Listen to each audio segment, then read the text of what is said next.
ذکر حق علی۔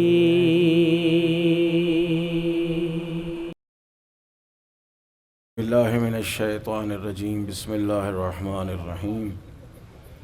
الحمد للہ رب العالمین بارئ الخلائق اجمعین، الصلاۃ والسلام علی اشرف الانبیاء والمرسلین وشفیع المذنبین وحبیب الہ العالمین ابی القاسم محمد اللہم صل علی محمد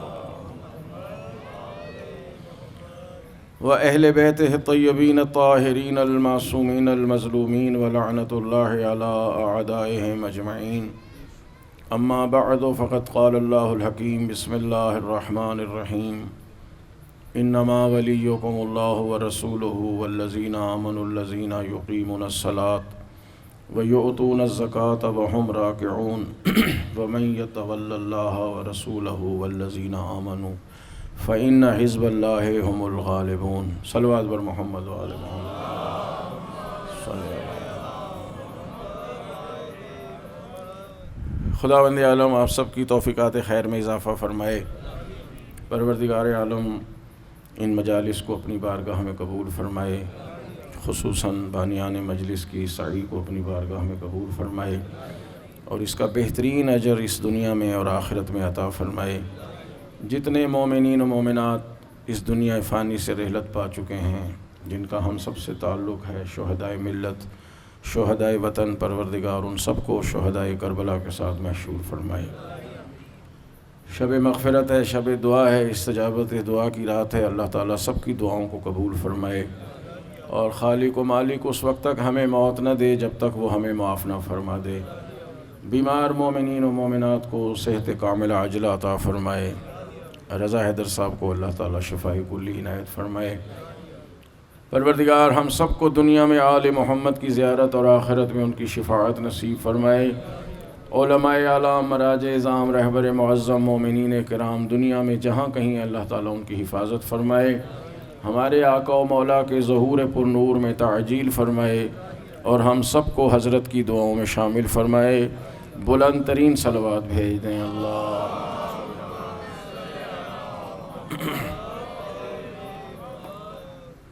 عزیزان محترم، ولایت کے عنوان سے گفتگو ہے، اور سورہ مبارکہ مائدہ کی 55 اور 56 نمبر 2 آیتیں آپ کے سامنے تلاوت کی جاتی ہیں۔ مائدہ دسترخوان کو کہتے ہیں، وہ دسترخوان جس پہ نعمتیں رکھی ہوئی ہوں۔ سورہ کا نام ہی مائدہ ہے، یعنی دسترخوان جس پہ اللہ نے نعمتوں کو رکھا ہوا ہے۔ اس کا نام تو اس لیے ہے کہ حضرت عیسیٰ کی قوم نے کہا تھا کہ آپ کا خدا ہمارے لیے نعمتوں سے بھرا ہوا دسترخوان اتار سکتا ہے۔ یہ پس منظر ہے اس کا۔ تو آپ نے فرمایا کہ ہاں اتار سکتا ہے، کہا پھر اللہ سے کہیے اتار دے۔ تو اللہ تعالیٰ نے ان کے لیے دسترخوان نعمت اتارا۔ تو وہ مادی دسترخوان تھا جس پر ان کے لیے 5 روٹیاں تھیں، کچھ سالن، ساگ اور ترکاریاں اور دال اور اس طرح کی چیزیں تھیں۔ مگر ہمارے لیے اللہ تعالیٰ نے جو دسترخوان بچھایا ہے وہ دسترخوان ولایت ہے۔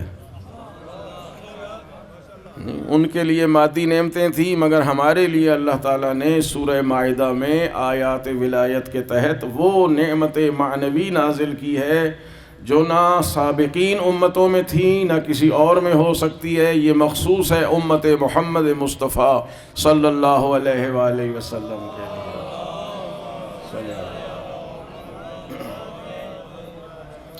انما ولیکم اللہ ورسولہ، تمہارا ولی بس اللہ ہے اور اس کا رسول۔ اور پھر ایک سلسلہ ہے ان مومنین کا جو نماز قائم کرتے ہیں اور حالت رکوع میں زکوٰۃ دیتے ہیں۔ رات بھی اشارہ کیا تھا کہ اللہ کے نظام ولایت کو چلانے کے لیے انسانوں میں انسانوں کی ضرورت ہوتی ہے، چونکہ یہ ایک نظام ہے۔ ولایت عقیدے کا نام نہیں ہے، عقیدہ اور چیز ہے، نظام اور چیز ہے. توجہ فرما رہے ہیں نہیں؟ ولایت عقیدہ نہیں ہے. ولایت کے تحت 3 عقیدے ہیں جن کو ماننا ہے. ایک ولایت کا عقیدہ ہے توحید، ایک ولایت میں عقیدہ آتا ہے نبوت اور رسالت، اور ایک ولایت میں عقیدہ آتا ہے امامت. ولایت عقیدے کا نام نہیں ہے، ولایت ایک نظام ہے جس نظام کے 3 رکن ہیں، توحید، نبوت اور امامت. تو توحید عقیدہ ہے، نبوت عقیدہ ہے، امامت عقیدہ ہے، مگر ولایت عقیدہ نہیں ہے. ولایت ایک نظام زندگی اور نظام کائنات ہے کہ جو میں مسلسل نوجوانوں کے لیے عرض کر رہا ہوں کہ 2 قسموں کی ولایت ہے. ایک نظام ولایت ہے تکوین، جس کے تحت خداوند عالم نے یہ کائنات اور ہر مخلوق کو خلق کیا ہے، اور ایک اس کے نظام کا حصہ ہے جس نظام کے تحت وہ اس پوری کائنات کو بشمول انسانوں کے اس نظام کو چلا رہا ہے. وہ ہے ولایت تشریعی، جس سے شریعت کا لفظ نکلا ہے.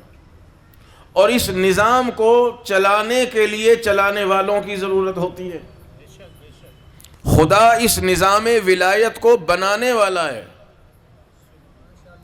خدا اس نظام کو انسانوں میں آ کے چلانے والا نہیں ہے، وہ خالق ہے.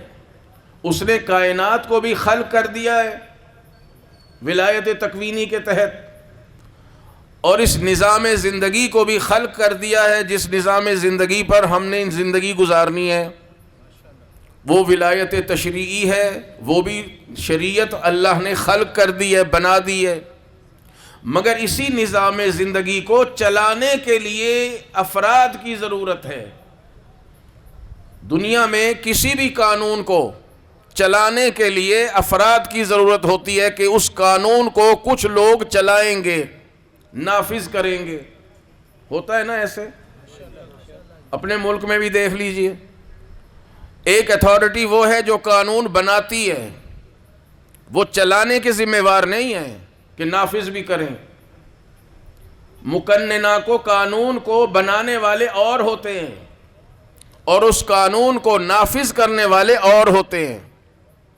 خدا کے نظام میں بھی اسی طرح ہے. اس نے انسانوں کے لیے قانون بنایا ہے، قانون خدا ہی بنائے گا. خود قانون گزاری ایک ایسا موضوع ہے کہ جس پہ گفتگو ہونی چاہیے کہ اسلام کے نقطہ نظر سے قانون کون بنا سکتا ہے، چاہے اس کا دنیاوی قانون سے تعلق ہو یا الہی قوانین سے تعلق ہو. یہ ایک الگ ٹاپک ہے، کبھی موقع ملا تو انشاءاللہ اس پر گفتگو ہو. لیکن آج کی حد تک عرض یہ ہے کہ قانون بنانے والے اور ہوتے ہیں، قانون کو نافذ کرنے والے اور چلانے والے اور ہوتے ہیں. پھر اسی قانون کی تشریح کرنے والے ہوتے ہیں. 3 قسموں میں یہ چیز آئے گی: ایک قانون بنانا، ایک قانون کو نافذ کرنا، اور ایک قانون کی وضاحت اور تشریح کرنا. اس نظام ولایت الہی میں یہ تینوں شعبے پائے جاتے ہیں. خدا ہے قانون بنانے والا، محمد مصطفیٰ جو بطور رسالت اور نبوت کے تشریف لائے وہ اس قانون کو نافذ کرنے والے ہیں، اور وہ جو مومنین نماز قائم کرنے والے اور حالت رکوع میں زکوٰۃ دینے والے ہیں، جنہیں ہم اپنے عقیدے میں امام کہتے ہیں، وہ امام اس قانون کی تشریح اور وضاحت کرنے والے ہیں. صلوات بھیج دیں محمد و آل محمد پر. صلی اللہ. اب آپ کے نعرے کا جواب آنا چاہیے. ایک صلوات.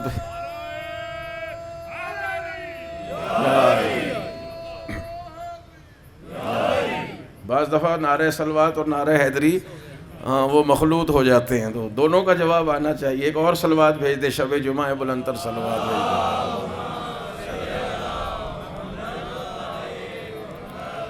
تو یہ قانون جو نافذ کریں گے اس نظام ولایت الہیہ میں، ہم سے تو تعلق ہے وہ ولایت تشریعی کا ہے، ولایت تکوینی اپنی جگہ پر مسلم، مگر اس میں ہمارا کوئی عمل دخل نہیں، ہم سے متعلق نہیں ہے۔ اللہ نے اپنی مشیت سے پوری کائنات خلق کی اور اس کی حکمت کے تقاضوں کے تحت اس نے ہمیں بھی خلق کر دیا۔ ہمارا تعلق ولایت تشریعی سے ہے کہ ہم نے زندگی کیسے گزارنی ہے، اس زندگی کو کیسے گزروانا ہے، اس کے لیے جو قانون نافذ کرنے والے ہیں وہ بھی خدا ہی کی طرف سے آئیں گے۔ جب قانون خدا بنائے گا تو خدا کے قانون کو نافذ کرنے کے لیے نافذ کرنے والے بھی خدا کی طرف سے آئیں گے، اور ظاہر ہے کہ جو قانون نافذ کرنے والے ہوتے ہیں ان کے پاس اختیار ہوتا ہے یا بے اختیار ہوتے ہیں؟ اختیار نہ ہو تو نافذ نہیں ہو سکتا۔ قانون بنانے والے کا جو اختیار ہے وہ اللہ کی ولایت کہلائے گی، قانون کو نافذ کرنے والے کا جو اختیار ہے وہ ولایت اس کی رسالت کہلائے گی، اور قانون کی وضاحت کرنے والے کے جو اختیارات ہیں وہ ولایت امامت کہلائے گی۔ لہذا خداوند عالم نے اپنی طرف سے اس قانون شریعت کو نافذ کرنے کے لیے انبیاء بھیجے، اور جیسے جیسے اس کا نظام تشریع آگے بڑھتا رہا نبوت اور رسالت میں ترقی ہوتی گئی، اور جہاں اس نظام کو لا کے خدا نے مکمل کر دینا تھا تا روز قیامت، وہاں حضرت محمد مصطفیٰ صلی اللہ علیہ وآلہ وسلم جیسے آخری نبی کو بھیجا ہے۔ صلی اللہ، اور سرکار رسالت پہ لا کے پروردگار نے نبوت اور رسالت کو ختم کر دیا، اور فرما رہا ہے کہ میں نے اس نبی کو بے اختیار نہیں بھیجا ہے، انما ولیکم اللہ ورسولہ، یہ جو رسول آیا ہے یہ بھی ولایت لے کے آیا ہے، اور اسی ولایت کے اختیارات کو ولایت محمدی صلی اللہ علیہ وآلہ وسلم کہہ سکتے ہیں۔ اب سرکار رسالت میں آپ کی شخصیت پر بس دو چار جملے ہیں، ورنہ ہم ان کے بارے میں کیا عرض کر سکتے ہیں، کہ یہاں ان کی ذات کے حوالے سے دو پہلو ہوں گے۔ بات واضح ہو رہی ہے؟ سرکار رسالت میں آپ کی حیثیت سے ان کی شخصیت کے دو پہلو ہوں گے۔ کیوں؟ انہوں نے اللہ سے اس نظام کو لینا ہے اور بندوں میں نافذ کرنا ہے، انسانوں میں نافذ کرنا ہے۔ یہاں دو حیثیتیں ہوں گی، ایک حیثیت قبول ہوگی اور ایک حیثیت عطا ہوگی۔ بہت توجہ چاہ رہا ہوں میں، عام طور پر ایسی گفتگو ہوتی نہیں ہے، یعنی ایک جنبہ کہہ لیں، پہلو کہہ لیں، حیثیت کہہ لیں، سٹیٹس کہہ لیں۔ رسالت میں آپ کا ایک سٹیٹس اور حیثیت ہوگی قبول، کہ خدا سے لیں، اور ایک حیثیت ہوگی انسانوں کو دیں۔ لیں گے تو خدا کے نظام کو بندوں تک پہنچائیں گے نا، تو ایک حیثیت ہوگی اس قانون شریعت کو لینے کی، اور ایک حیثیت ہوگی اس قانون شریعت انسانوں کو دینے کی اور نافذ کرنے کی۔ اگر یہ حیثیت جو خدا سے لینے کی ہے اس کی طرف کے مقابل اور اس کے مطابق نہیں ہوگی تو لے نہیں سکتے، اور اگر انسانوں کے مطابق حیثیت نہیں ہوگی تو دے نہیں سکتے۔ لہذا دو حیثیتیں ہوں گی، ایک جنبہ نورانیت ہوگا، اور ایک جنبہ اور حیثیت بشری ہوگی۔ حیثیت نورانیت اتنی قوی ہو کہ براہ راست خدا سے لیں، اور جنبہ بشریت اتنا اہم اور مضبوط ہو کہ سارے انسانوں کو دینے کی ذمہ داری قبول کریں۔ اور سرکار میں یہ دونوں حیثیتیں ہیں۔ دیکھیے، نورانیت اللہ نے ہر انسان میں رکھی ہے، ہم میں بھی ایک نورانیت ہے، ہم کون سا بے نور ہیں؟ ہے نا نورانیت؟ بھئی روح کیا ہے؟ روح نور ہے، اور یہ جو جسم ظاہری نظر آ رہا ہے یہ ہماری بشریت ہے، ٹھیک؟ تو نورانیت تو ہمارے اندر بھی ہے، مگر ہماری نورانیت بہت کمزور ہے، وہاں سے لینے کے لیے نورانیت بہت مضبوط چاہیے۔ اگر ہماری نورانیت بھی مضبوط ہوتی تو احکام خدا براہ راست ہمارے اوپر آتے، مگر ہماری نورانیت ہے بہت کمزور ہے، بہت کمزور ہے، اتنی کمزور نورانیت ہے کہ شاید ہم یہ سمجھتے ہیں کہ ہمارے اندر نورانیت ہے ہی نہیں، حالانکہ اللہ نے جب روح ڈال دی ہمارے اندر تو روح نور ہے۔ نور سے مراد کوئی یہ روشنی نہ لے لے اس طرح کی جو بلب جل رہے ہیں، یعنی ایک ایسی طاقت جو مادے کی صفت نہیں رکھتی۔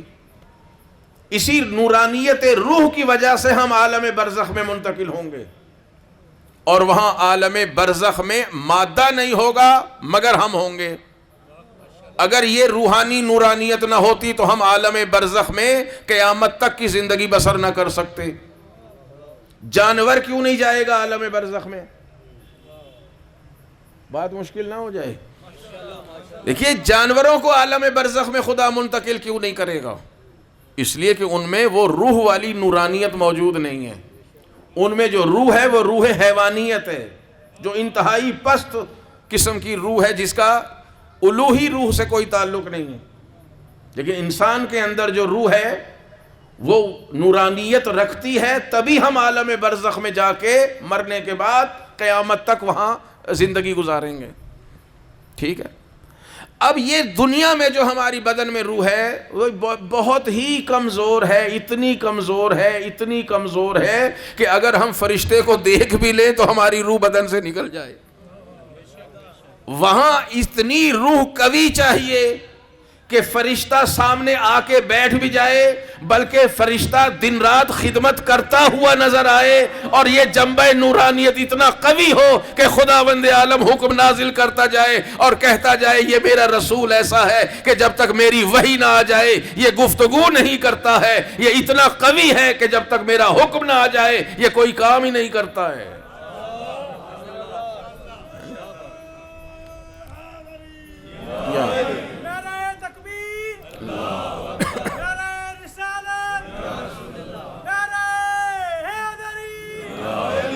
کہ ما ینطق عن الہوی ان ہوا الا وحی یوحی، اس نبی کی نورانیت اتنی قوی ہے، اتنی قوی اور مضبوط ہے، بچوں کو سمجھا رہا ہوں کہ وہ جب تک میری وحی نہ آ جائے نطق نہیں کرتے۔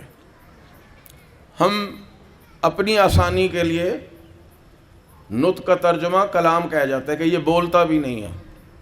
نطق کا ایک مطلب بولنا بھی ہے، لیکن دراصل نطق کا مطلب ہے سوچنا۔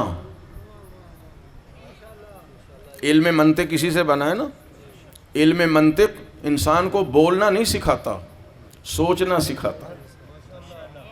اگر اس آیت کا صحیح ترجمہ کیا جائے تو یہ بنے گا کہ یہ رسول نوری اعتبار سے اتنا مضبوط ہے کہ یہ جب تک میری وحی نہ آ جائے سوچتا بھی نہیں، کیونکہ انسان بولتا ہے سوچنے کے بعد۔ عقل مند انسان ہمیشہ پہلے سوچتا ہے پھر بولتا ہے۔ خداوند عالم نے ایسا لفظ استعمال کیا جو دونوں مرحلوں پر اطلاق ہو سکتا ہے کہ میرا رسول وہ ایسا رسول ہے کہ جب تک وحی نہ آ جائے یہ سوچتا ہی نہیں ہے، تو وحی کے بغیر بولے گا کیسے؟ خدا سے لے رہے ہیں۔ قل انما اتبع ما یوحی الی من ربی، کہہ دو میں تو وہی کام کرتا ہوں جو میرے رب کی طرف سے وحی آ جاتی ہے۔ یہ جو مسلسل وحی آ رہی ہے قول کے لیے بھی اور فعل کے لیے بھی، یہ بتا رہی ہے کہ یہ وہ رسول ہے جو خدا سے مسلسل لے رہا ہے۔ اس نظام شریعت کو خدا سے براہ راست لے رہے ہیں محمد مصطفیٰ، اور اس جنبہ نورانیت کی وجہ سے، اس روحانی پہلو کے اعتبار سے، اس نورانیت کے سٹیٹس سے لے رہے ہیں۔ اور پھر بشریت کا سٹیٹس یہ ہے کہ ہمیں اپنے جیسے نظر آتے ہیں، اور وہ نظام خدا بندوں تک پہنچا رہے ہیں. اور خدا فرما رہا ہے کہ ما آتاکم الرسول فخذوہ وما نہاکم عنہ فانتہوا، جو کچھ میرا رسول دے فوراً لے لو، اور جس چیز سے روک دے فوراً رک جاؤ. ٹھیک ہے. اور پھر انسانوں کو مانوس کرنے کے لیے دیکھیے، رات بھی میں نے اشارہ کیا تھا کہ پروردگار فرماتا ہے کہ اگر میں فرشتوں کو بھی رسول بنا کے بھیجتا، نہیں لو جعلناہ ملکن لجعلناہ رجلا، کہ اگر میں فرشتوں کو بھی رسول بنا کے بھیجتا تو وہ انسانی وجود میں آتے، جی ہماری طرح کا جسم لے کے آتے، تاکہ ہم مانوس ہو جائیں. جو چیز ہمارے وجود جیسی نہیں ہے ہم اس سے مانوس نہیں ہوتے، بعض دفعہ خوف زدہ بھی ہو جاتے ہیں. اگر کسی بھائی کو پتہ چل جائے کہ ان کے ساتھ آ کے جبرائیل بیٹھے ہوئے ہیں، خوف زدہ ہوں گے کہ نہیں؟ ہیں جی. پتہ چل جائے کہ جن آیا ہوا ہے کوئی.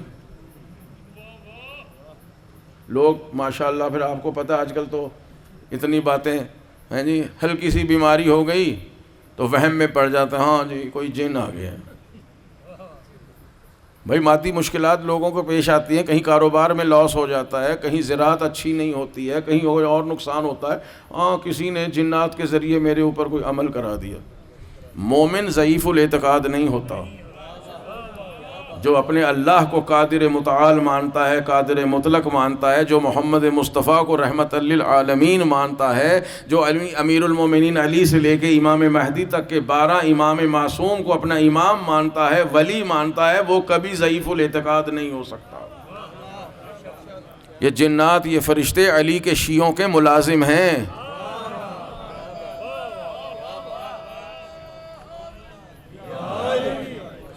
اب وہ بس بات آ گئی ہے ذہن میں، خدا جانتا میں کوئی سوچ کے نہیں آیا تھا، بات آ گئی ذہن میں. شیعہ کو اپنے مقام کا پتہ ہونا چاہیے. مشکل ہماری یہ ہے کہ ہمیں اپنے مقام اور سٹیٹس کا پتہ نہیں ہے. جی انشاءاللہ ہم یہ سمجھتے ہیں کہ ہم بھی باقی امت کی طرح کے انسان ہیں، جیسے اور اللہ کی مخلوق زمین پر ماشاءاللہ اربوں کی تعداد میں گھوم پھر رہی ہے، ہم سمجھتے ہیں ہم علی کے شیعہ بھی ایسے ہی ہیں. نہیں، آپ ایسے نہیں ہیں، آپ کا بڑا مقام ہے. اہل حدیث کے، البتہ ان کے مذہب کے بارے میں پھر بعد میں بڑا اختلاف ہو گیا. کوئی کہتا ہے وہ اہل حدیث تھے، کوئی کہتا ہے وہ اہل سنت تھے، کوئی کچھ کہتا ہے. بعضوں نے کہا نہیں جی نہیں، وہ ظاہر میں ایسے تھے، اندر سے شیعہ ہی تھے. اب مشکل یہ ہے کہ جو اہل بیت کی یا شیعوں کی ذرا سی تعریف کر دے اس پر یہی لگا دیتے ہیں کہ یہ ظاہر میں ہمارے ساتھ ہے، اندر سے شیعوں کے ساتھ ہے. تو بجائے مولانا طارق جمیل نے من کن تو مولا والی روایت پڑھ دی تو ان کا جناب وہاں رائے ونڈ جانا ہی بند ہو گیا. اللہ کرے بند ہی رہے، وہ رائے ونڈ کے بجائے نجف جائیں، وہ رائے ونڈ کے بجائے کربلا جائیں.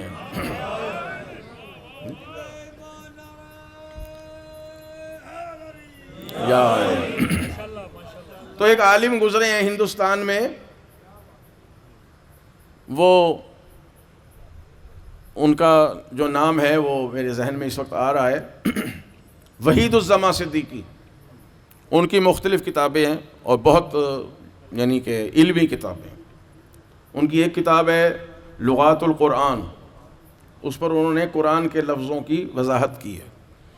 ایک کتاب ہے کئی جلدوں میں، 5-6 جلدوں میں، وہ ہے لغات الحدیث، وہ ابھی بھی میری جیب میں ہے. ٹھیک ہے، یعنی موبائل میں ڈاؤن لوڈ ہے. اس میں انہوں نے حدیثوں میں جو لفظ آئے ہیں ان کی وضاحت کی ہے. وہ بات آ گئی ہے کہ پھر اس کی وضاحت کر دو. لفظ شیعہ پر انہوں نے حدیث بیان کی ہے. پہلے لکھا ہے شیعہ کون ہے، وہ لکھا ہے کہ جو علی ابن ابی طالب رضی اللہ تعالی عنہ کو پہلا امام مانتے ہیں، پہلا خلیفہ بلا فصل مانتے ہیں. پھر اس کے ذیل میں انہوں نے ایک روایت نقل کی ہے سرکار دو عالم سے. شیعہ پہچانے کہ ہم کون سی اللہ کی عظیم ترین مخلوق ہیں. فرماتے ہیں جب میں شب معراج پروردگار عالم کا مہمان ہوا تو چوتھے آسمان پر میرے لیے نور کا ایک منبر سجایا گیا، اور میں اس منبر پر سب سے اعلیٰ جو مقام تھا جسے عرش ممبر کہتے ہیں، جیسے اس ممبر پہ یہ سب سے اونچی جو نشست ہے یہ ممبر کا عرش کہلائے گا، میں اس نور کے ممبر کے سب سے اوپر والے عرش پہ جا کے بیٹھا، اور جو زینہ میرے زینے سے نیچے تھا اس پر میرے شیخ الانبیاء اور جد الانبیاء حضرت ابراہیم علیہ السلام کو بٹھایا گیا، اور باقی جتنے بھی نبی تھے وہ میرے ممبر کے ارد گرد کھڑے ہوئے تھے۔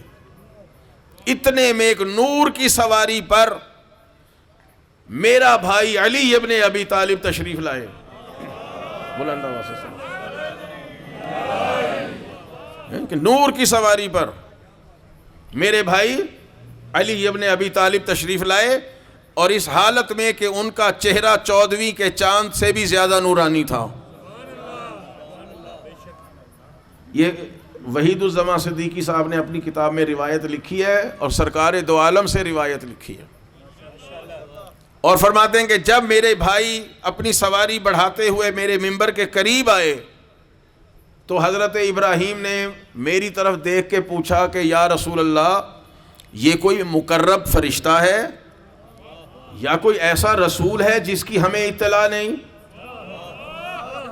اتنی نورانی شخصیت، کوئی ملک مقرب ہے یا اللہ کا کوئی رسول اعظم ہے؟ تو فرماتے ہیں میں نے کہا کہ نہیں یا ابراہیم، یہ نام فرشتہ ہے نہ کوئی رسول ہے، یہ میرا بھائی اور میرا داماد علی ابن ابی طالب ہے۔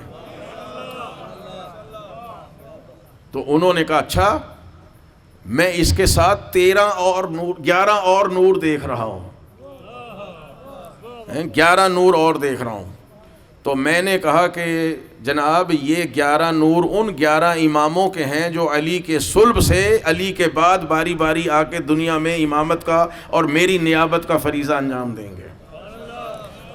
تو پھر جناب ابراہیم نے فرمایا کہ ان 11 نوروں کے پیچھے میں نور کا بہت بڑا حالہ دیکھ رہا ہوں ننھے ننھے ذرات کی شکل میں، یہ کون ہے؟ تو رسول خدا نے فرمایا یہ میرے بھائی علی ابن ابی طالب کے شیعوں کا نور ہے۔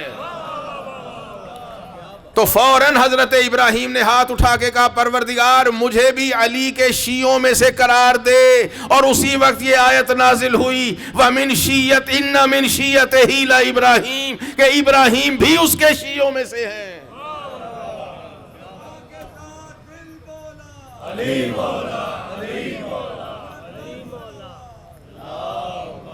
صلی اللہ، غور کیا آپ نے؟ ہماری نورانیت ہے اور امیر المومنین کے ارد گرد ہے، اس عالم میں تو ہے، اس عالم میں بھی امیر المومنین کے ارد گرد ہی ہماری زندگی گھومنی چاہیے۔ یہ ہے شیعہ۔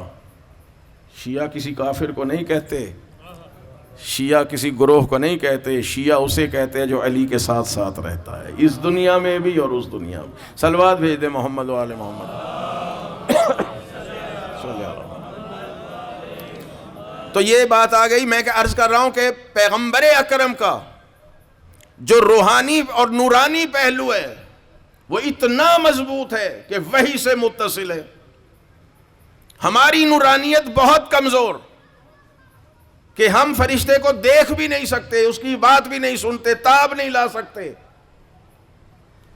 مگر سرکار دو عالم کی یہ نورانیت ہے کہ فرشتے ان کی خدمت میں حاضر ہوتے رہتے ہیں اور خدا کا نظام لا رہے ہیں، اور سرکار کی یہ بشریت ہے کہ وہ اس نظام شریعت کو لوگوں تک پہنچا رہے ہیں۔ دیکھیے لوگ جھگڑا کرتے یہ بشر ہیں کہ نور ہیں۔ پہلی بات تو یہ ہے کہ نور اور بشر میں تضاد نہیں ہے۔ بشر کسے کہتے ہیں؟ بشر کا لغوی معنی کیا ہے؟ یہ جو ہمارے جسم پہ کھال ہے، سکن، اس کو بشر کہا جاتا ہے۔ اب جس کے جسم پہ کھال ہوگی اسے بشر کہا جائے گا، ٹھیک ہے؟ اور قرآن نے 2 مرتبہ رسول خدا سے کہلوایا ہے قُلْ إِنَّمَا أَنَا بَشَرٌ مِثْلُكُمْ يُوحَىٰ إِلَيَّ، کہو میں تم جیسا بشر ہوں مگر مجھ پر وحی آتی ہے، تم پہ اگر وحی آتی ہو تو بتاؤ۔ یعنی یوحیٰ الیہ کی لفظوں نے رسول اللہ کی بشریت کو معراج پر پہنچا دیا کہ کوئی بشر معراج پہ نہیں جا سکتا مگر یہ ایسا بشر ہے کہ اتنے قرب الہی کی منزل پہ جاتا ہے کہ خدا کہتا ہے فَكَانَ قَابَ قَوْسَيْنِ أَوْ أَدْنَىٰ، 2 کمان یا اس سے بھی کم کا فاصلہ رہ گیا ہے کہ یہ کام تم نے کرنا ہے۔ اچھا، اس میں بھی 2 ہی چیزیں کہ تکوین میں وہ ہے کہ خدا وہ کام خود کرتا ہے۔ صلوات بھیج دے محمد والو صلی اللہ علیہ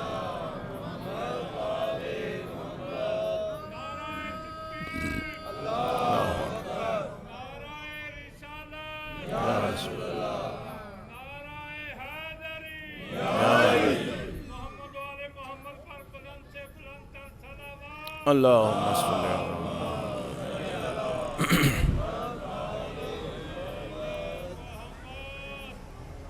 توجہ فرمائیں گے تو آواز آ جائے گی انشاءاللہ۔ ایک وہ ہے کہ خدا وہ خود کام کرتا ہے، اور خدا وہ کام کرتا ہے جو کوئی نہیں کر سکتا۔ آسمان کوئی بنا کے دکھائے، کوئی زمین بنا کے دکھائے، کوئی جنگلات اگا کے دکھائے، کوئی فصلیں اگا کے دکھائے، کوئی انسان پیدا کر کے دکھائے، ٹھیک ہے، یہ کام خدا خود کرتا ہے۔ اور جس چیز کا ارادہ کر لیتا ہے کن فیکون، وہ ہو کے رہتی۔ یہ ممکن نہیں ہے کہ خدا ارادہ کرے اور وہ کام نہ ہو۔ توجہ ہے نا سب کی؟ بجلی آتی جاتی رہتی ہے، اب توجہ فرمائیں۔ اور ایک ارادہ یہ ہوتا ہے کہ بندو تم یہ کام کرو۔ کچھ کام خدا خود کرتا ہے، اس لیے کہ خدا کے علاوہ وہ کوئی یہ کام کر نہیں سکتا۔ اگر ہم خود اپنے رہنے کے لیے زمین بنا سکتے تو خدا کہتا بھئی زمین بناتے جاؤ اور رہتے جاؤ، لیکن ہم بنا نہیں سکتے تھے، لہٰذا خدا نے ہم سے پہلے زمین بنا کے رکھ دی، ٹھیک ہے۔ مگر کچھ کام ایسے ہیں جو خدا فرماتا ہے کہ اے میرے بندو، اے میرے انسانوں، تم یہ کام انجام دو اور اپنے ارادے سے انجام دو، میں جبر نہیں کروں گا۔ اس لیے نظام تکوین میں ہمارا کوئی حصہ نہیں ہے، ہمارا کوئی کام نہیں ہے، خدا خود انجام دیتا ہے۔ نظام تشریع میں جو اللہ تعالیٰ نے احکام نازل فرمائے ہیں اور ہمارے مصلحت کے لیے، ہمارے اجر کے لیے، ہمارے ثواب کے لیے، اس میں بھی فرماتا ہے کہ اس میں بھی تمہارا ارادہ کار فرمائیں۔ لا اکراہ فی الدین، دین کے اختیار کرنے میں، دین پر عمل کرنے میں کوئی جبر نہیں ہے، کوئی زبردستی نہیں ہے۔ آپ مجلس میں آئے ہیں، کوئی آپ کو پکڑ کے لایا ہے؟ اپنی مرضی سے آئے ہیں، ارادے سے آئے ہیں۔ بہت سے لوگ ہیں کہ نہیں ان کا ارادہ ہوا وہ نہیں آئے، ٹھیک۔ ہر نیک عمل میں انسان اپنے ارادے سے جاتا ہے، ہر معاذ اللہ برائی میں انسان اپنے ارادے سے جاتا ہے، اسی لیے ثواب بھی ہے اور برائی پر عذاب بھی ہے۔ اگر کوئی فرشتہ پکڑ کے زبردستی اٹھا کے ہمیں لا کے مصلی پہ کھڑا کر دے، زبردستی ہمیں رکوع میں جھکا دے، زبردستی ہمیں سجدے میں ڈال دے، تو وہاں جبر ہو رہا ہے، زبردستی ہو رہی ہے۔ جو کام زبردستی کرایا جائے اس پہ کوئی ثواب نہیں ہوتا۔ فرشتوں کو کون سا ثواب ملنے والا ہے؟ نہیں، وہ ایک نظام کے تحت کام کر رہے ہیں، چلے جا رہے ہیں، ان کا کوئی اپنا ارادہ نہیں ہے۔ انسان کو ذرا ذرا سی نیکی پر بھی خدا کتنا بڑا بڑا ثواب دیے چلے جاتا ہے۔ تم حسین کی طرف ایک قدم بڑھاؤ تو صحیح، ہر قدم پہ ایک مقبول حج کا ثواب نہ دے دوں تو کہنا کیوں؟ ارادہ ہمارا اس میں دخیل ہے، ہمارے عمل میں ہمارے ارادے کا دخل ہے، اس ارادے پر خداوند عالم ثواب عطا فرماتا ہے۔ آپ ابھی ارادہ کر لیں، پڑھنی تو ہے ہی فجر کی نماز، لیکن ابھی ارادہ کر لیں انشاءاللہ فجر کی نماز پڑھوں گا، ابھی سے نامہ اعمال میں ثواب لکھنا شروع ہو جائے گا، کیونکہ ہم نے ارادہ کر لیا ہے، ٹھیک ہے۔ وہ کہتا ہے کچھ کام میں کروں گا، تم نہیں کر سکتے، یہ ولایت تکوینی ہے۔ اور کہتا ہے کچھ کام تم نے کرنے ہیں، میں نہیں کروں گا، مگر تم نے بھی اپنے ارادے سے کرنا ہے، میں تمہارا ارادہ دیکھنا چاہتا ہوں۔ یہ ہے ولایت تشریعی، ٹھیک ہے۔ جہاں تک بندہ کام نہیں کر سکتا وہ خدا کرتا ہے، اور جہاں سے انسان کام کر سکتا ہے وہاں خدا نہیں کرتا. جناب مریم کے ہاں عیسیٰ پیدا ہوئے, شدید سردی کا موسم 25 دسمبر, اور جناب کھجوروں کے جھونڈ میں بی بی آئی ہوئی ہیں. اب ظاہر ہے کہ بچے کی ولادت ہوئی تو بھوک لگی ہے, بھوکی ہیں جناب مریم. کہا پروردگار میں بھوکی ہوں, کون یہاں کھانا دے جناب مریم کو لا کے. فوراً کھجور کے درخت کو ہرا بھرا کر کے کھجوریں لگا دیں. یہ ہے ولایت تکوینی.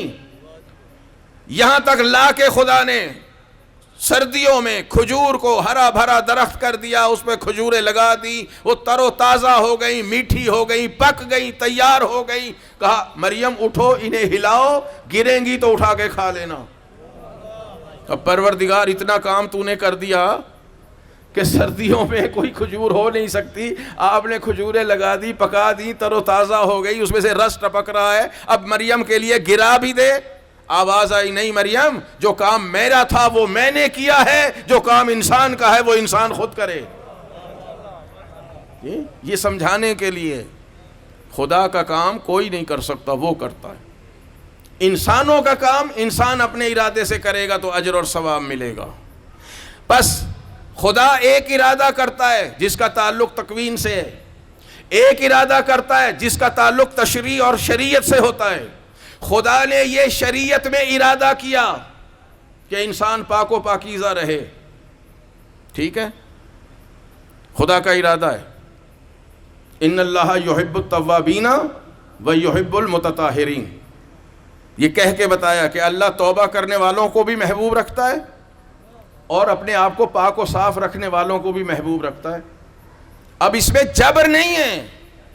اگر کسی انسان نے اللہ کا محبوب بننا ہے تو اپنے ظاہر کو بھی پاک رکھے, اپنے باطن کو بھی پاک رکھے. بھئی توبہ کا مطلب ہے باطن پاک ہو, طہارت کا مطلب ہے ظاہر پاک ہو. بات مشکل تو نہیں ہو رہی نا. تو اللہ نے ہر انسان سے یہ چاہا ہے کہ وہ پاک رہے, لیکن اس میں ہماری مرضی ہے. میرا جی نہیں چاہا, میں نے وضو نہیں کیا. بہت سے ہوں گے لوگ, انشاءاللہ ہوں گے نہیں, لیکن میں خام خواہ میں ہی ظن کر رہا ہوں کہ بغیر وضو کے آئے ہوں گے مجلس میں. وضو سے آنا چاہیے اور آتے ہوں گے انشاءاللہ, لیکن اس میں کوئی جبر نہیں ہے. کسی کی مرضی ہے وضو کرے, کسی کی مرضی ہے بے وضو رہے, کسی کی مرضی ہے غسل کرے, تیمم کرے, نہیں دل چاہتا نہ کرے, لیکن جو کرے گا اسے اجر ملے گا. جو اپنے آپ کو گندہ رکھے گا وہ اجر سے محروم رہے گا.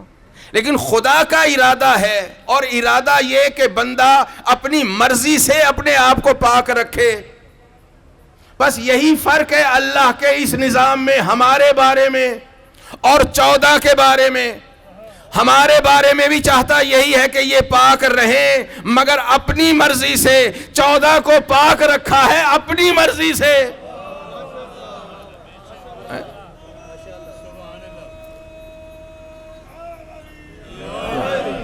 دیکھیے آیت کو سمجھنا ہے. وہاں خدا نے کیا فرمایا, ان اللہ یحب التوابین. وہاں یہ نہیں کہا کہ اللہ کا ارادہ ہے کہ تم توبہ کرو, کہا ان اللہ یحب التوابین. بالکل اس طرح جیسے آپ کسی کو رغبت دلاتے ہیں, بچے کو کہتے ہیں اگر اچھے نمبر لے لو گے تو انشاءاللہ اچھے نمبر لینے والے کو انعام ملے گا. جو اچھے نمبر لے گا میں اسے مثلا سیر کرانے کے لیے مری لے جاؤں گا. یہ رغبت دلانے کے لیے ہے. یہاں بھی اللہ نے یہی انداز اپنایا, ان اللہ یحب التوابین و یحب المتطہرین. خدا تو پاک دامن رہنے والوں کو, توبہ کرنے والوں کو اپنا محبوب بناتا ہے. اب جس نے محبوب الہی بننا ہے, جس کا جی چاہتا ہے کہ اللہ مجھ سے محبت کرے, تو شب جمعہ ہے توبہ کیجئے, آج استغفار کیجئے, ساری رات عبادت میں گزاریے اور باوضو رہ کے گزاریے. پاک بھی ہو جائیں گے ظاہری طور پر, اور باطنی توبہ بھی پروردگار قبول کر لے گا. مگر اس میں ہمارا ارادہ ہے. خدا جبر نہیں کر رہا, زبردستی نہیں. یعنی ارادہ تشریعی میں انسان کا ارادہ ہے, لیکن جب ارادہ تکوینی ہوتا ہے تو خدا کہتا ہے میرا یہ ارادہ ہے. لہذا 14 کے بارے میں فرمایا انما یرید اللہ لِيُذْهِبَ عَنْكُمُ الرِّجْسَ أَهْلَ الْبَيْتِ وَيُطَهِّرَكُمْ تَطْهِيرًا، کہ اللہ کا ارادہ ہی یہی ہے اے اہل بیت تم سے ہر قسم کے رجس کو دور رکھے اور تمہیں ویسے پاک رکھے جیسے تمہارا حق ہے کہ پاک رکھا جائے۔ صلوات بھیج دے محمد و آل محمد پر صلی اللہ۔ اس کا مطلب یہ ہے کہ ہم سے جو پاکیزگی چاہتا ہے وہ ہمارے ارادے پر مبنی ہے۔ اس کا تعلق قانون شریعت سے ہے کہ انسان اپنے آپ کو باوضو اور طہارت کے ساتھ اور پاک و پاکیزہ رکھے۔ نہیں جی چاہتا تو نہ کرے وضو، کوئی نہیں آتی بعض لوگوں کو 70 سال کے ہو جاتے ہیں وضو ہی نہیں کرنی آتا، رہے ساری زندگی نجاست میں گزار دی۔ مگر جہاں خدا ارادہ کرتا ہے تو وہ ارادہ میرے اور آپ کے لیے نہیں ہوگا، وہ ارادہ ان شخصیات کے لیے ہے جو خود سے بھی یہی چاہتے تھے کہ ہم زندگی پاک و پاکیزہ گزاریں، اور خدا نے جب اس لائق پایا کہ جیسے میرا ارادہ ہے ان کا بھی ویسا ہی ارادہ ہے تو کہا انما یرید اللہ لیذھب عنکم الرجس اہل البیت، اے اہل بیت تم اس لائق ہو کہ میرا ارادہ تکوینی ہو جائے کہ تمہیں ایسے پاک رکھا جائے جیسے پاک رکھنے کا حق ہے۔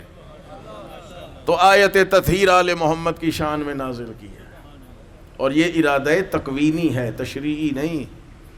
جب خدا چاہ لے کہ یہ پاک رہیں تو پھر زندگی بھر رجس ان کے قریب نہیں آ سکتا۔ لِيُذْهِبَ عَنْكُمُ الرِّجْسَ، رجس کو تم سے دور رکھے۔ تو بھائی یہیں سے سمجھ لیں کہ جو اہل بیت کے قریب ہیں ان میں کوئی نہ کوئی طہارت ضرور ہے، اور جو جتنا اہل بیت سے دور ہے اتنا ہی بڑا رجس اس کے اندر موجود ہے۔ صلوات بھیج دے محمد و آل محمد۔ اور پھر دیکھیے شب جمعہ بھی یہ ذکر آ گیا ہے تو بات مکمل ہو جائے۔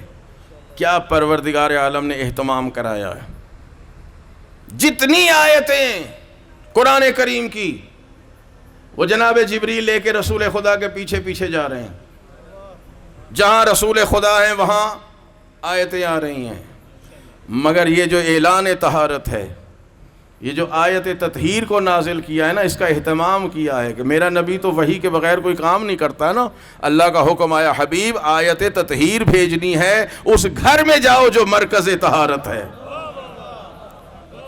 آپ کو یہ آیت لینے کے لیے معراج پہ آنے کی ضرورت نہیں ہے، کسی پہاڑ پہ آنے کی ضرورت نہیں ہے، خانہ کعبہ کی چھت پہ آنے کی ضرورت نہیں ہے، جہاں مرکز طہارت ہے، اور میں نے مرکز طہارت فاطمہ زہرا کے گھر کو بنایا ہے۔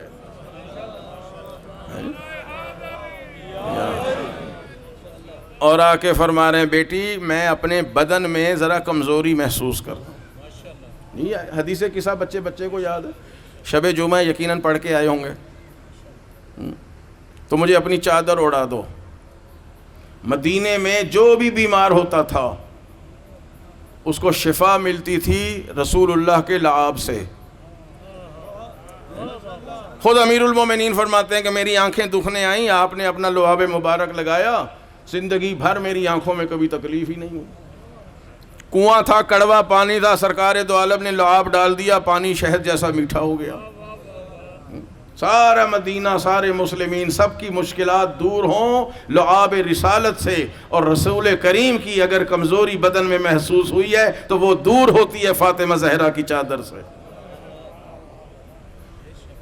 اور اب جناب بی بی فرماتی ہیں میرا بیٹا حسن آ گیا۔ جی تھوڑے دو جملے عرض کرنے ہیں، میں ساری وضاحت نہیں کرنی، ٹائم بھی ختم ہو رہا ہے۔ اور امام حسن نے آ کے پہلے ماں کو سلام کیا ہے، جی ہاں سلام کیا۔ اب ماشاءاللہ سلام کا رواج ہی ختم ہوتا جا رہا ہے۔ فرمان یہی ہے کہ جو کسی کو ملے، جو گھر میں داخل ہو، وہ پہلے سے موجود افراد کو سلام کرے، چاہے اپنے سے چھوٹے ہوں یا بڑے۔ امام نے سلام کیا، ماں نے جواب دیا وعلیکم السلام یا ولدی و یا قرۃ عینی، اے میری آنکھوں کی ٹھنڈک، تم پر بھی سلام ہو۔ شہزادے نے کہا کہ مجھے نانا کی خوشبو آ رہی، کہا وہ چادر میں آرام کر رہا ہے۔ امام حسن مجتبیٰ تشریف لائے، نانا کو سلام کیا، جواب میں کیا فرمایا وعلیکم السلام یا ولدی و یا صاحب حوضی، اے میرے بیٹے اور میں اے میرے حوض کوثر کے مالک. دو لقب دیے ہیں سرکار نے, دو رشتوں سے بلایا ہے, جواب دیا ہے. ایک رشتہ دنیا سے تعلق رکھتا ہے, ایک رشتہ آخرت سے تعلق رکھتا ہے. اے بیٹے یہ دنیاوی تعلق ہے, اے حوض کوثر کے مالک یہ قیامت سے تعلق ہے. چادر میں گئے, پھر امام حسین آئے, انہوں نے بھی ماں کو سلام کیا. اب حکم ہے کہ اولاد میں عدل رکھو, برابری رکھو, مساوات رکھو. جو جواب جناب سیدہ نے حسن علیہ السلام کو دیا تھا وہی جواب اپنے حسین کو دیا. وعلیکم السلام یا ولدی و یا قرۃ عینی. آپ نے بھی یہی کہا, مجھے نانا کی خوشبو آ رہی, کہا وہ چادر کے نیچے ہیں. باتیں تو سب کو یاد ہے نا. تو آپ نے کہا کہ وہ نانا آپ کے چادر کے نیچے. امام حسین نے بھی آ کے سلام کیا تو رسول خدا نے ان کو بھی جواب دیا دو جملوں میں, وعلیکم السلام یا ولدی و یا شافع امتی. اے میرے امت کی شفاعت کرنے والے حسین, تجھ پر بھی میرا سلام. یہاں بھی ایک رشتہ دنیا کے اعتبار سے اور ایک رشتہ آخرت کے اعتبار سے. ٹھیک ہے. اب آخرت میں دو ہی چیزیں ہیں, حوض کوثر اور شفاعت. تو بس جس کو حوض کوثر بھی لینا ہے اور شفاعت بھی لینا ہے وہ حسن اور حسین کے قدموں سے چپک جائے.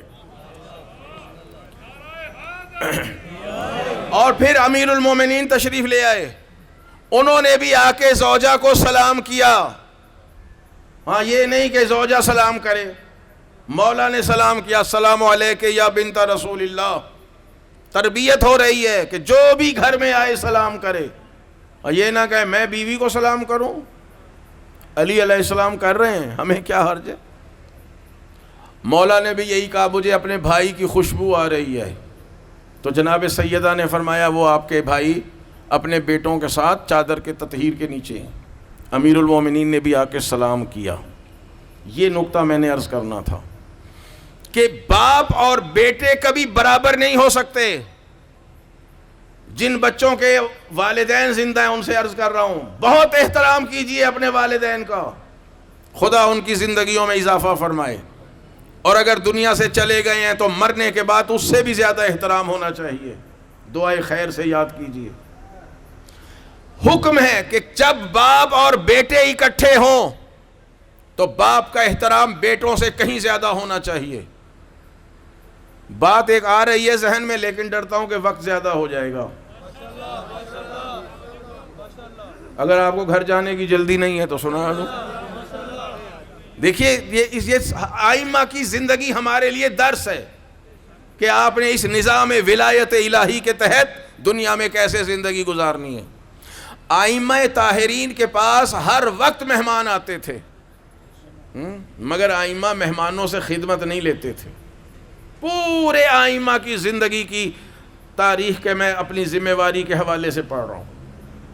امام کبھی بھی مہمان سے خدمت نہیں لیتے تھے, چونکہ حدیث معصومین رسول اللہ نے بھی فرمایا, آئمہ نے بھی, کہ مہمان کی جتنی ہو عزت اور احترام کرو چاہے وہ کافر ہی کیوں نہ ہو.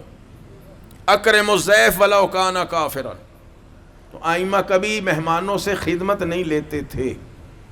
ٹھیک. اور ادھر سے رسول خدا کا فرمان ہے کہ مہمان کے خود کھانے کے لیے مہمان کے خود ہاتھ دھلاؤ. خود نبی کریم مہمانوں کے ہاتھ دھلاتے تھے. پوری آئمہ کی زندگی میں کہیں ایسا نہیں ہوا کہ کسی امام معصوم نے مہمان سے خدمت لی ہو. صرف ایک واقعہ ملتا ہے اور وہ امام زین العابدین علیہ السلام کا ہے کہ آپ کے پاس ایک مومن ہر سال ملنے کے لیے آیا کرتا تھا اور امام کے لیے تحفے لاتا تھا. ہزاروں دفعہ سنا ہے آپ نے. اس کی زوجہ نے کہا تو ہر سال اپنے امام کے لیے تحفے لے کے جاتا ہے, انہوں نے تو کبھی تجھے کچھ نہیں دیا. اس نے کہا خدا کی کنیز, میں امام کے پاس آخرت کے لیے جاتا ہوں, ایمان اور ہدایت لینے جاتا ہوں, مال دنیا لینے نہیں جاتا. تو اب جو گیا امام کو مدینے ملنے اپنی مخصوص تاریخ پر, تو امام نے کھانا کھلانے کے بعد فرمایا آج تم میرے ہاتھ دھلاؤ. اس کو بڑا فخر محسوس ہوا کہ امام نے کبھی خدمت کے لیے نہیں فرمایا, آج فرما رہے. تو وہ بڑا خوش ہو کے اس نے پانی کا برتن اٹھایا, اور پرانے زمانے میں کہ یہ تو ہوتے نہیں تھے کہ آپ جا کے واش بیسن پہ ہاتھ دھوئیں, وہ برتن رکھا جاتا تھا, اس میں پانی گرتا تھا. امام کے ہاتھوں پر وہ پانی ڈال رہا ہے اور وہ مسلسل چہرہ علی کی زیارت کیے جا رہا ہے. یہ بھی تو علی ہے نا, علی کے چہرے کو دیکھنا عبادت ہے. اور امام نے فرمایا دیکھو نیچے کیا ہے. اس نے کہا مولا پانی گر رہا ہے. کہا نہیں ذرا نیچے دیکھو. اب جو دیکھا تو ہیرے جواہرات ہیں. کہا یہ جا کے اپنی بیوی کو دے دینا اور کہنا یہ دنیا کے ہیرے جواہرات میرے ہاتھوں کی, میرے امام کے ہاتھوں کی میل ہے. سنا ہے نا یہ واقعہ, ٹھیک ہے, تفصیل میں جانے کی ضرورت نہیں ہے. تو بس یہ ایک واقعہ ملتا ہے کہ جہاں امام نے مہمان سے خدمت لی, اور کوئی واقعہ نہیں ملتا.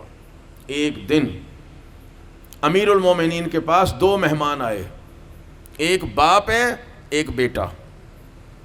کھانے کے بعد امیر المومنین نے باپ کے ہاتھ دھلوائے.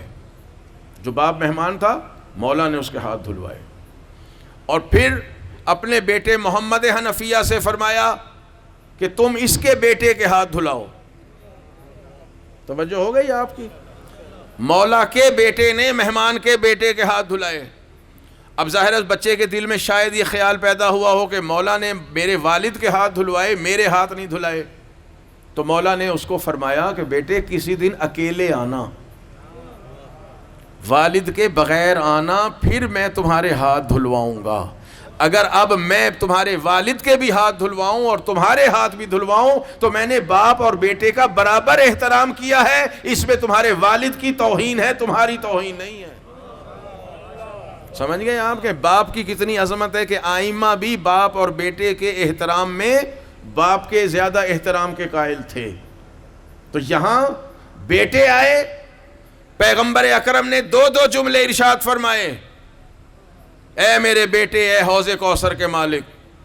پھر فرمایا اے حسین میرے بیٹے اے میری شفاعت, امت کی شفاعت کرنے والے. جب مولا آئے تو 2 نہیں 4 لفظ استعمال کیے کہ اے علی تجھ پر بھی میرا سلام ہو, تو میرا خلیفہ بھی ہے, میرا بھائی بھی ہے, میرا وصی بھی ہے, اور قیامت میں لوائے حمد اٹھانے والا بھی ہے. اور اس کے بعد جناب سیدہ بھی چادر میں آ گئیں, اور پروردگار عالم کی بارگاہ میں سرکار رسالت نے کیا دعا کی, اللہم ان ہؤلاء اہل بیتی, اے پروردگار بس یہی ہیں میرے اہل بیت. اور پھر وہ جانتے ہیں کہ ام سلمہ بھی آئیں تو آپ نے فرمایا تو میرے ازواج میں سے ہے, اہل بیت میں سے نہیں. اب لوگ بیچارے نئی باتیں نکالتے ہیں کہ جناب بی بی ام سلمہ جو ہیں, حالانکہ کسی تاریخ میں یہ نہیں ملتا. ترمذی میں بھی یہی واقعہ ہے کہ آپ نے جناب ام سلمہ سے فرمایا کہ انت علی الخیر, تو خیر پر ہے مگر ان میں شامل نہیں ہے کیونکہ یہ میرے اہل بیت ہیں. اب کہہ رہے ہیں جی بی بی ام سلمہ آئیں تو رسول خدا نے کہا کہ ام سلمہ ازواج تو پہلے ہی اہل بیت میں داخل ہیں, میں یہ دکھانا چاہتا ہوں یہ علی و فاطمہ اور حسن حسین بھی میرے اہل بیت میں ہیں. بھائی یہ بھی نہیں, یہ ہی اہل بیت ہیں, ان کے علاوہ کوئی اہل بیت نہیں ہے. اس لیے کہ ساری روایات ان کے بارے میں. کسی نے کسی صحابی سے پوچھا کہ اہل بیت کون ہیں؟ کہا اہل بیت رسالت وہ ہیں جو رسول کے خون کا حصہ ہیں, جو رسول کے گوشت کا حصہ ہیں, جن کے لیے فرمایا انہم منی وانا منہم, یہ مجھ سے ہیں میں ان سے ہوں. کہا کہ ازواج نہیں ہیں؟ کہا ازواج یہ ہیں کہ جب نہیں آئی تھیں تو نہیں آئی تھیں, نکاح ہوا تو آئیں, اور اگر نکاح ختم کر دیں تو چلی جائیں گی.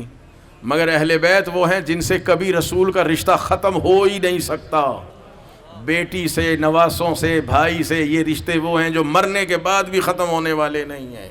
پھر کسی نے پوچھا کہ اہل بیت کون ہیں؟ کہا اہل بیت وہی ہیں جن پر اسی طرح صدقہ حرام ہے جیسے رسول کریم پہ صدقہ حرام ہے. تو اہل بیت تطہیر, اہل بیت طیبین و طاہرین, یہی وہ ہستیاں ہیں جو چادر تطہیر میں رسول خدا کے ساتھ بیٹھی ہیں. اور انہی کے نظام ولایت میں پروردگار نے فرمایا وَرَسُولُهُ, میرا رسول بھی ولی ہے, وَالَّذِينَ آمَنُوا الَّذِينَ يُقِيمُونَ الصَّلَاةَ وَيُؤْتُونَ الزَّكَاةَ وَهُمْ رَاكِعُونَ. اسی ولایت کو حسین ابن علی رکھتے ہیں, اور اسی نظام ولایت الہیہ کو بچانے کے لیے سید الشہداء نے ہر قربانی دی, اور اس کے لیے ہر مصیبت آپ نے برداشت کی ہے. بس 2 جملے, جب تک مصیبت کا ذکر نہ ہو جائے مجلس مکمل نہیں ہوتی. عزاداران حسین کسی نبی کے بیٹوں پر اتنے ظلم نہیں ہوئے جتنے رسول خدا کی بیٹیوں پہ ظلم ہوئے. خدا کی قسم مثال نہیں. میں نے پہلی مجلس میں عرض کیا تھا مہینے اور سال معتبر نہیں ہیں کہ بیویاں کتنے مہینے قید رہیں یا کتنا سال یا 2 سال قید رہیں، یہ اہم نہیں ہے. رونے کے لیے یہی کافی ہے کہ علی کی بیٹی اسیر ہو گئی، علی کی بیٹیوں کے سروں سے چادریں چھین لی گئیں، اور پھر پابند رسن کر کے کربلا سے کوفہ اور کوفہ سے شام، کتنے بازار، کتنے دربار، کتنی گلیاں، کتنے چوک، کتنے موڑ، اور لوگوں کا کتنا ہجوم، اور جہاں سے نبی زادیوں کو گزارا جا رہا ہے. کہا جاتا تھا شمر ہمیں وہاں سے لے جا جہاں بھیڑ نہ ہو. وہ نہیں مانتا تھا. فرمایا اچھا ہمیں چادریں دے دے، ہم نبی کی بیٹیاں ہیں. یہ بھی تسلیم نہیں کیا گیا. بزرگ علماء پڑھا کرتے تھے کہ شہزادی نے کہا جب تک یہاں سے گزر رہی ہوں ایک چادر دے دے، بعد میں واپس کر دوں گی. مگر یہ مطالبہ بھی تسلیم نہ کیا گیا. اور عزاداران حسین، کتنی بڑی مصیبت تھی جناب زینب کے لیے کہ یزید کے دربار میں جائیں. امام سجاد فرماتے ہیں میری پھوپھی کربلا سے چلی، کسی مقام پہ گھبرائی نہیں، بیویوں کو حوصلہ بڑھاتی تھی.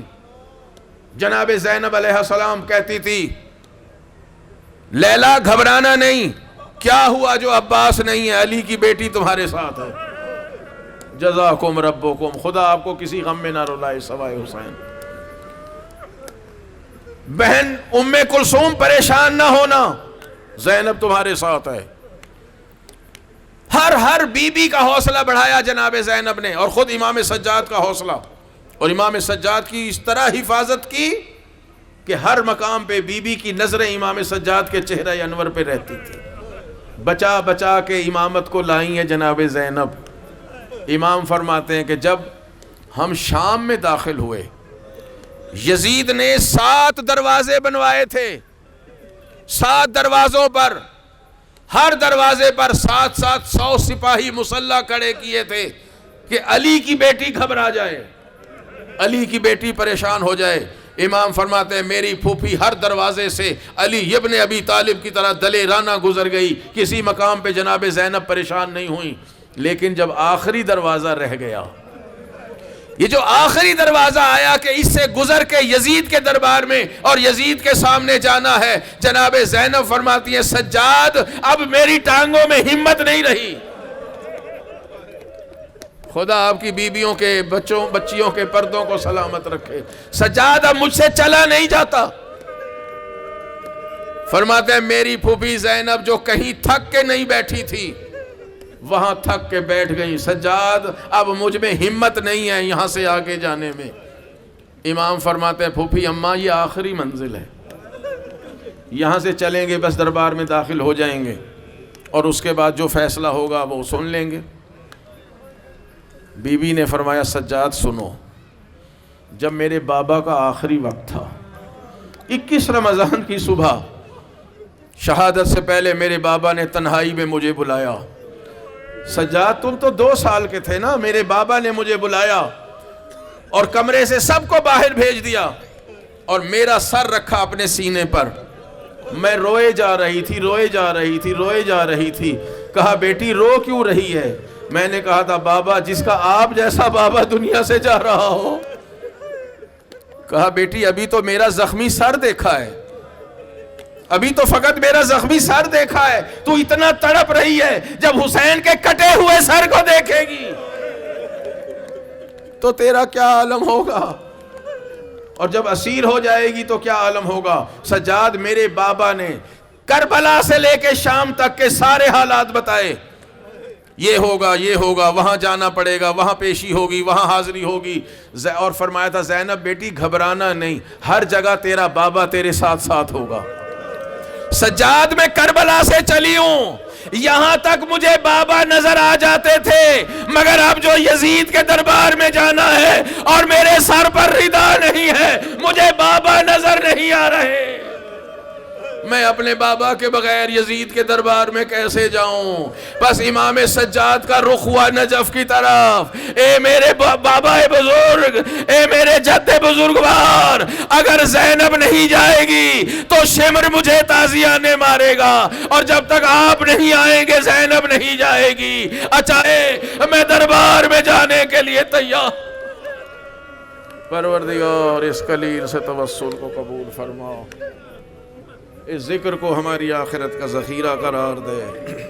پروردگار شب جمعہ ہے، شب دعا ہے، شب مغفرت ہے، ہم سب کے گناہوں کو معاف فرما۔ امام حسین کی مظلومیت کا واسطہ پروردگار ہمارے گناہوں سے درگزر فرما، ہمارے مرحومین کے گناہوں کو معاف فرما، انہیں اعلیٰ علیین میں جگہ عنایت فرما۔ تمام حاضرین کے، بانی مجلس کے، میرے انجمن کے اراکین کے جتنے بھی مرحومین ہیں، شہدائے ملت ہیں، سب کو شہدائے کربلا کے ساتھ محشور فرما، اور ہم سب کو روز قیامت شفاعت محمد و آل محمد سے بہرہ مند فرما۔ بیماروں کو شفا عطا فرما، بے روزگاروں کو رزق حلال اور روزگار حلال عطا فرما، تمام حاضرین مومنین کے رزق میں برکت اور وسعت عنایت فرما۔ پروردگار ہماری خواتین کے پردوں کی حفاظت فرما، ہمارے علم میں اضافہ فرما، علم پر عمل کرنے کی توفیق عنایت فرما۔ پروردگار بحق محمد و آل محمد علیہ السلام ہماری تمام دعاؤں کو مستجاب فرما، ہمیں زندگی میں کسی کا محتاج نہ فرما۔ پروردگار ہمارے آقا، ہمارے مولا، ہمارے ولی نعمت اور اپنے آخری حجت کو جلد از جلد ظہور کی اجازت عطا فرما، اور ہم سب کو مولا کی دعاؤں میں، خصوصاً آج کی نماز شب کی دعاؤں میں شامل فرما۔ ہمارے ملک کی حفاظت فرما پروردگار، ہمارے امت کی، ہماری قوم کی مشکلات کو دور فرما۔ علماء اعلام، مراجع اعظام، رہبر معظم، تمام مومنین، عزاداران سید الشہداء دنیا میں جہاں کہیں ہیں سب کی حفاظت فرما۔ ربنا تقبل منا انک انت السمیع العلیم، آمین یا رب العالمین، بحق محمد و آلہ وصحبہ۔